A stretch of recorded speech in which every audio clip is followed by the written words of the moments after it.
தமிழ் பேசும் அனைத்து ஜோதிட நேயர்களுக்கும் அன்பான வணக்கங்க. மேஷ ராசிக்காரங்க எல்லாரும் எப்படி இருக்கீங்க? ரொம்பவே நல்லா இருப்பீங்க அப்படின்னு நம்புறேன். மேஷ ராசிக்காரங்க தினமும் கோவிலுக்கு போனாலும் ஆடி மாதத்துல வரும் ஆடி 18க்கு பிறகு ஒரு விஷயம் உங்க வாழ்க்கையில நடக்க போகுதுங்க. அது என்ன அப்படிங்கறத நம்ம இந்த பதிவுல பார்க்கலாங்க. மாறுபட்ட வாழ்க்கை ஓட்டம். ஒரு வீட்டுல பிறந்த அண்ணன் தங்கச்சிக்கோ, அக்கா தங்கைக்கோ, இல்ல அண்ணன் தம்பிக்கோ ஒரே மாதிரி வாழ்க்கை அமையறது இல்லைங்க.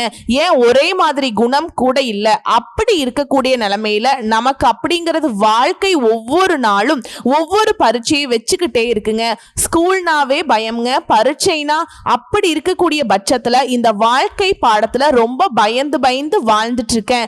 இப்படி ஒவ்வொரு நாளையும் நான் எப்படிதான் பாஸ் பண்ண போறனோ, சில சமயம் பெரிய இடியெல்லாம் தலையில விழுது, சில பேரெல்லாம் முதுகுல குத்தி எடுக்கிறாங்க, ரத்த கலரியா என்னோட வாழ்க்கை ஓடிட்டு இருக்கு அப்படின்னு எல்லாம் மாறுபட்ட எண்ணத்துக்கும் மாறுபட்ட வாழ்க்கை ஓட்டத்துக்கும் பழியாகிட்டு கடவுள் மேல ஏதோ ஒரு நம்பிக்கையை வச்சுக்கிட்டு வாழ்க்கைய ஒரு நாள் நான் சரியா வாழ்ந்துருவேன், ஒரு நாள் என்னோட வாழ்க்கையும் நல்லபடியா மாறும்னு நம்பிக்கையோடு இருக்கக்கூடிய அன்பர்களுக்கு ஒவ்வொரு நிமிஷமும் ஏதாவது ஒரு கஷ்டம் வந்துருமோ, போதும் என்னால முடியல அப்படின்னு எல்லாம் கதறோம். சில சமயம் நினைப்போம் அன்னைக்கு மட்டும் இதுதான் நடக்கும்னு நமக்கு தெரிஞ்சிருந்தா நம்ம அதை சரி செஞ்சிருக்கலாமோ, நம்ம அங்க போகாம இருந்திருக்கலாமோ, கம்முன்னு இப்படி பண்ணிருக்கலாமோ அப்படியெல்லாம் யோசிப்போம் இல்லையா? அதற்கு ஒரு சாவியை எடுத்துக்கிட்டு வந்த மாதிரி தாங்க இந்த வீடியோ பதிவு இருக்க போகுது. அடுத்து வரக்கூடிய நாட்கள் ஆடி மாதத்துல 12 ராசிகளுக்கும் எப்படி இருக்க போகுது? ஒவ்வொரு ராசிக்கும் சாதகமா இருக்கலாம், ஒவ்வொரு ராசிக்கும் பாதகமா இருக்கலாம். சாதகமா இருக்கக்கூடிய ராசிகள் பயன்படுத்திக்கிட்டு இன்னும் சிறப்பான வாழ்க்கையை அமைச்சுக்கோங்க. பாதகமா இருக்கக்கூடிய அன்பர்களா இருந்தீங்க அப்படின்னாக்கா அதற்கான பரிகாரத்தையும் சொல்றேங்க. அதனால ஒரு சில விஷயங்கள்ல இருந்து உங்களை தற்காத்துக்க முடியுங்க. எல்லா வகைகள்லையும் நமக்கு நல்லதுதான் நடக்கும்னு சொல்லிட்டு இந்த வீடியோ பதிவை தொடங்குறேன். 12 ராசிங்க. கால புருஷ தத்துவத்துல 12 ராசி அப்படியே வளம் வந்துட்டு இருக்காங்க. நம்ம ஒவ்வொருத்தருக்கும் ஒவ்வொரு ராசி, ஒவ்வொரு ராசிக்கு அதிபதி, அவங்களுடைய அமைப்பு, மற்ற கிரகங்களுடைய அமைப்பு, 9 நவகிரகங்களும் நமக்கு ஒவ்வொரு அமைப்புல உட்கார்ந்துக்கிட்டு ஓரளவுக்கு நல்லதும் முடிஞ்ச அளவுக்கு நம்மளை வச்சும் செஞ்சுக்கிட்டு இருக்காங்க. சோ இதெல்லாம் தெரிஞ்சுக்கிட்டாவது எப்பா சாமிகளா எப்ப என்ன பண்ண போறீங்க, கொஞ்சம் சொன்னீங்கன்னா கொஞ்சம் தெம்பா இருந்துப்பேன் அப்படின்னு எல்லாம் நம்ம கேட்கக்கூடிய அளவுக்கு ஒவ்வொரு நாளும் நமக்கு அமைஞ்சுக்கிட்டு இருக்கு இல்லையா? அதுக்கு எல்லாத்துக்கும் ஒரு மாற்று மருந்தா இந்த வீடியோ பதிவு நிச்சயமா இருக்குங்க. கஷ்டம் வருதா, அந்த கஷ்டத்தை தீக்கிறதுக்கு வழி தெரிஞ்சதுன்னா கஷ்டத்தை நம்ம பெருசா வந்துட்டு நினைக்கவே மாட்டோம். ஆனா அந்த வழி அப்படிங்கிறது தான் நமக்கு காட்டுறதில்ல. கடவுள் கஷ்டத்தை மட்டும் கொடுத்துட்டு வேடிக்கை பார்க்கறது. எப்படின்னா நம்ம எப்படி இப்போ ஒரு சிசிடிவி கேமரா போட்டு உட்கார்ந்துட்டு பார்த்துட்டு இருக்கோமோ அந்த மாதிரி தெய்வங்கள் எல்லாம் பார்க்குற மாதிரி ஒரு அமைப்பு.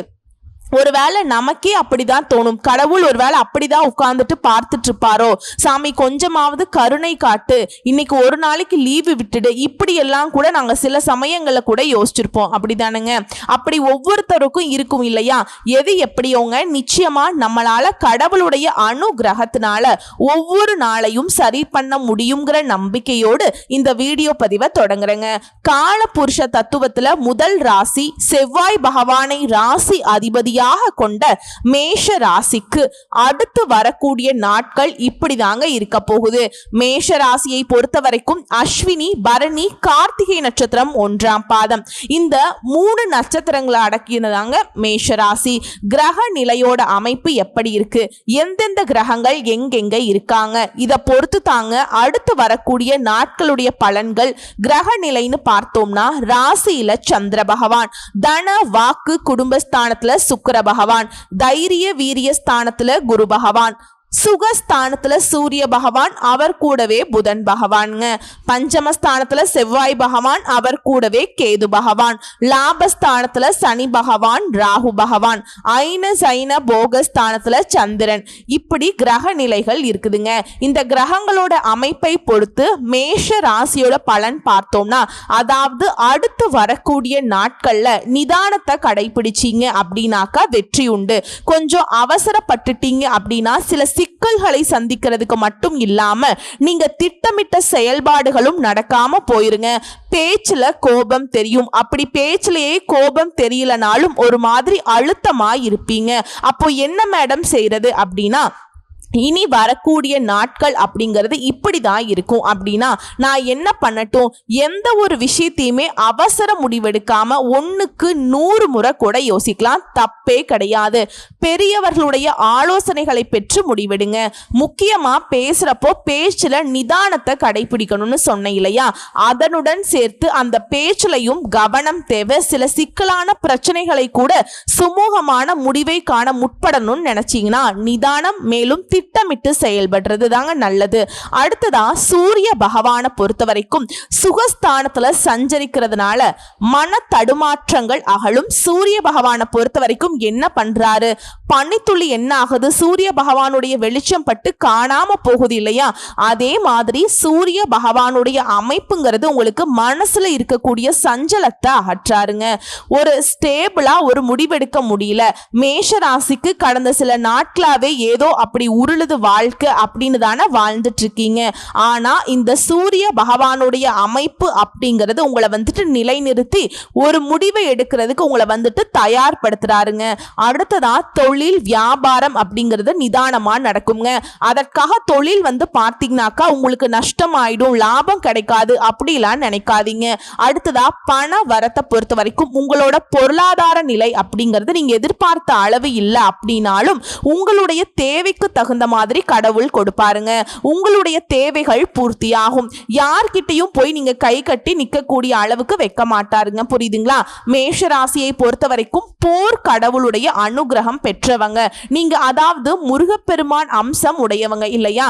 அவரை பொறுத்த வரைக்கும் பல போராட்டங்களை தாண்டி தான் ஒரு விஷயத்தை சாதிச்சிருப்பாரு. வள்ளி தெய்வானையை திருமணம் செய்ததா இருக்கட்டும், நிறைய அசுரர்களை வதம் செய்ததா இருக்கட்டும்.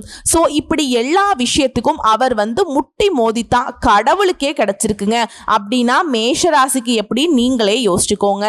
ஆனா அந்த பல போராட்டங்களுக்கு அப்புறம் உங்களுக்கு ஒரு விஷயம் கிடைக்குது அப்படின்னாக்கா லைஃப் லாங் நிலைச்சு நிற்குங்க. உறவா இருக்கட்டும், உங்களுடைய பொருளாதார நிலையா இருக்கட்டும், எல்லாமே நிலைச்சு நிற்கும்.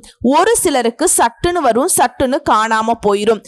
அவசரமா கல்யாணம் பண்ணுவாங்க, தாம் தூம் அப்படின்னு சொல்லிட்டு கல்யாணம் பண்ணுவாங்க, கடைசியில ஒண்ணுமே இருக்காது, பிரிஞ்சிடுவாங்க. ஆனா மேஷ ராசியை பொறுத்த வரைக்கும் திருமண பந்தம் அப்படிங்கிறது ரொம்ப இறுக்கமா இருக்குங்க.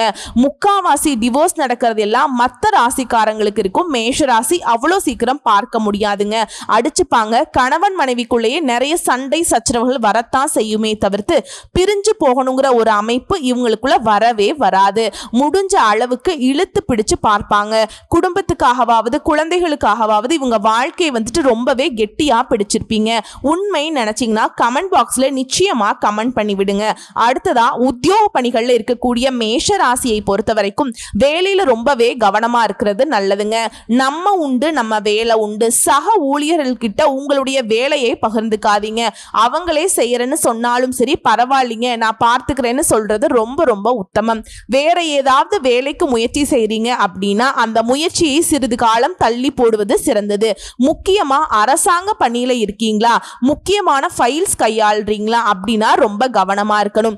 மேல் அதிகாரிகளுடைய கோபத்துக்கு ஆளாக நேரிடும். பிடிக்காத ஒரு இடத்துக்கு இடமாற்றத்திற்கு தள்ளப்படுவீங்க. சோ வேலையில ரொம்ப கவனமா இருங்க. அதே மாதிரி வேலையை தள்ளி போடாதீங்க, அப்புறம் செஞ்சுக்கலாம் அப்படிங்கிற ஒரு அமைப்பு இருக்கவே கூடாது.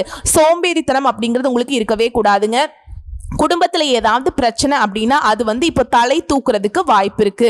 அது தலை தூக்க கூடாது அப்படின்னு நினைச்சீங்கன்னா எல்லாரையும் அனுசரிச்சு செல்வது ரொம்ப நல்லதுங்க. வீட்டுல சண்டை சச்சரவு வருதுன்னு வச்சுக்கோங்களேன், அதோடைய ஆரம்பம் யார்கிட்ட இருக்கு, யார்கிட்ட சமாதானத்துக்கு போனா அந்த பிரச்சனை வந்துட்டு இப்போதைக்கு அடங்கும் அப்படின்னு பாருங்க. உங்களால அந்த பிரச்சனையை சரி செய்யவே முடியலனா கூட பரவாயில்லைங்க, அந்த பிரச்சனையை தலை தூக்காம பார்த்துக்கணும் அப்படின்னா அது உங்களால நிச்சயம் முடியுங்க. உங்களுக்கு தெரியும். மேலும் குடும்பத்தை பொறுத்த வரைக்கும் உறவுக்காரங்க வகையில மன வருத்தம் ஏற்படலாங்க. சோ உறவுக்காரங்க கிட்டையும் அனுசரிச்சு நடந்துக்கோங்க. கணவன் மனைவி உறவை பொறுத்த வரைக்கும் திடீர் கருத்து வேற்றுமை உண்டாகலாம். அதாவது அந்த கருத்து வேற்றுமை அப்படிங்கிறது நிலைக்காதுங்க, நீங்கிடும். குடும்பத்துல சுபகாரியங்களுக்கான ஏற்பாடுகள் அப்படிங்கிறது உங்களுக்கு நிம்மதியை தருங்க. எல்லா இடங்கள்லயும் மேஷராசி அமைதியாகவும் பொறுமையாகவும் அனுசரிச்சும் நடந்துக்கிட்டீங்க அப்படின்னாக்கா அடுத்து வரக்கூடிய நாட்கள் நிம்மதியையும் சந்தோஷத்தையும் கொடுக்கும்ங்கிறதுல கொஞ்சம் கூட சந்தேகமே வேண்டாம். முக்கியமா பெண்களுக்கு இந்த காலகட்டம் மன தடுமாற்றம் இல்லாம நிதானமா செயல்படுவது ரொம்ப ரொம்ப நல்லதுங்க. ஒரு மாதிரி தடுமாற்றமா இருக்கு, என்ன யோசனையோ எனக்கு தெரியல, என்ன முடிவெடுக்கிறதுனே எனக்கு தெரியல அப்படின்னா அமைதியா அருகில் இருக்கக்கூடிய முருகப்பெருமானுடைய ஆலயத்துக்கு சென்று வழிபாடு செய்யுங்க. எவ்வளவு நேரம் உங்களால வந்துட்டு கடவுள் கிட்ட மனமுருகி வேண்ட முடியுமோ வேண்டுங்க. அதுக்கப்புறமா ஒரு தீர்க்கமான முடிவெடுங்க, அது சரியா வரும். அடுத்து கலைத்துறையில இருக்கக்கூடிய அன்பர்களை பொறுத்த வரைக்கும் நன்மைகள் நடக்கக்கூடிய காலகட்டங்க. இவர்களை தொடர்ந்து அரசியல் துறையில இருக்கவங்களுக்கு எந்த ஒரு விஷயத்துல ஈடுபட்டாலும் சரி தீர ஆலோசித்து அப்புறம் தாங்க நீங்க ஈடுபடணும். இல்ல அப்படின்னாக்கா மேலிடத்துடைய கோபத்திற்கு ஆளாக நேரிடும். பதவி பறி போகிறதுக்கு வாய்ப்பு இருக்கு.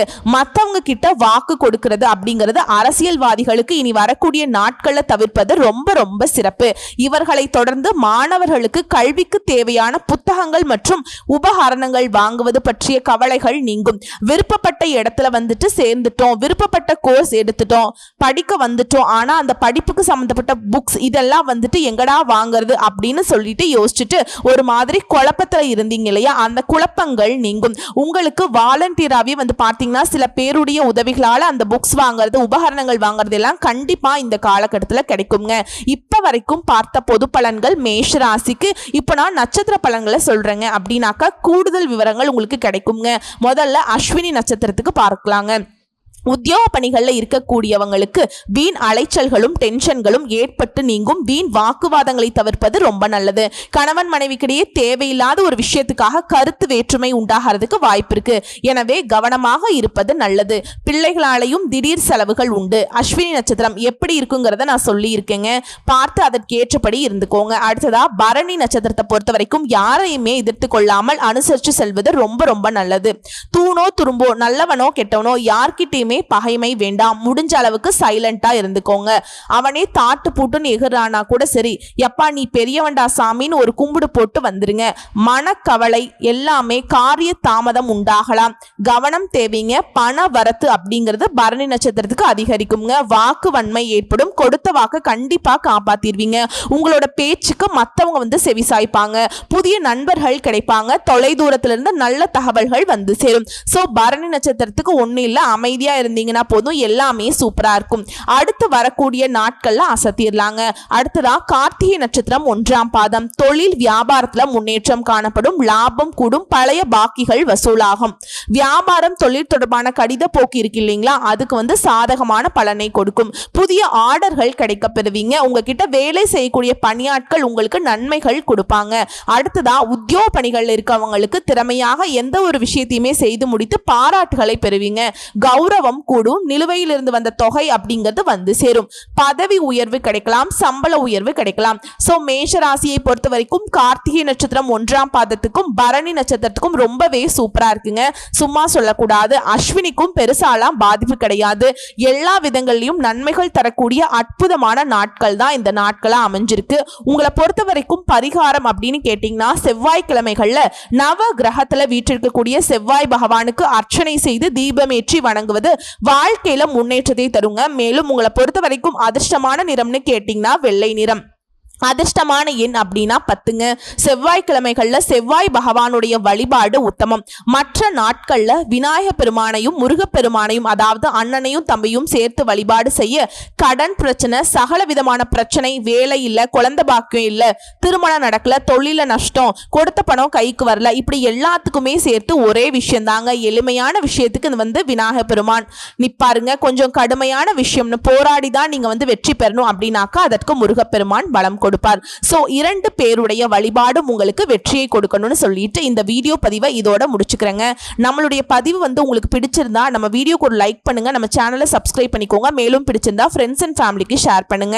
இந்த நாள் மட்டும் இல்லைங்க, இனி வரக்கூடிய நாட்களுமே உங்களுக்கு சிறப்பான நாளாக அமையணும்னு சொல்லிட்டு உங்களுக்காக நானும் கடவுள்கிட்ட மனசார வேண்டிக்கிறேங்க. ஓம் விநாயகப் பெருமானே போற்றி போற்றி, ஓம் முருகப்பெருமானே போற்றி போற்றி. 2 பேருடைய அருளாசியும் மேஷராசி அன்பர்களுக்கு கிடைச்சிருக்கு. அவங்க வாழ்க்கையில் இருக்கக்கூடிய கஷ்டங்களையும் நஷ்டங்களையும் நீக்கி ஒரு சிறப்பான வாழ்க்கையை அருளுங்க. நன்றிங்க, வணக்கம், வாழ்க வளமுடன்.